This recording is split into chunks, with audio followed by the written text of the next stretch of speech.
একটি ছোট্ট গ্রামে হাল্ক আর তার মা খুব শান্তিতে বসবাস করত। হাল্ক বাবা, আমি একটু কুটুম বাড়ি যাচ্ছি। তুমি ঘরের মুরগি আর ছাগলগুলো ভালো করে দেখে রাখবে। ঠিক আছে মা, তুমি নিশ্চিন্তে যাও। মা কথা বলে কুটুম বাড়ির উদ্দেশ্যে রওনা দিল। কিছুক্ষণ পরেই হাল্কের খুব জোরে খিদে পেয়ে গেল। ওরে বাবা, আমার তো খুব খিদে পেয়েছে। দেখি ঘরে কিছু খাবার আছে কিনা।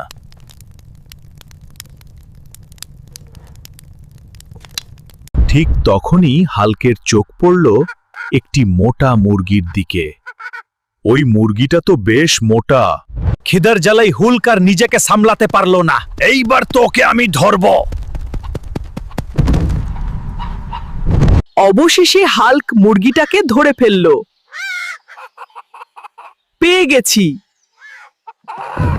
তারপর হাল্ক রান্নাঘরে গিয়ে মুরগিটা রান্না করতে শুরু করলো। আহা, কি সুন্দর গন্ধ! আজ জমিয়ে খাবো। হাল্ক মজা করে একাই পুরো মুরগিটা খেয়ে ফেলল। আহা, কি মজা! এবার আমার পেট ভরে গেছে। সন্ধ্যার দিকে হাল্কের মা কুটুম বাড়ি থেকে ফিরে এলো। 1 2 3। আরে, একটা মুরগি কোথায় গেল? হাল্ক, সত্যি করে বলো তো কি হয়েছে?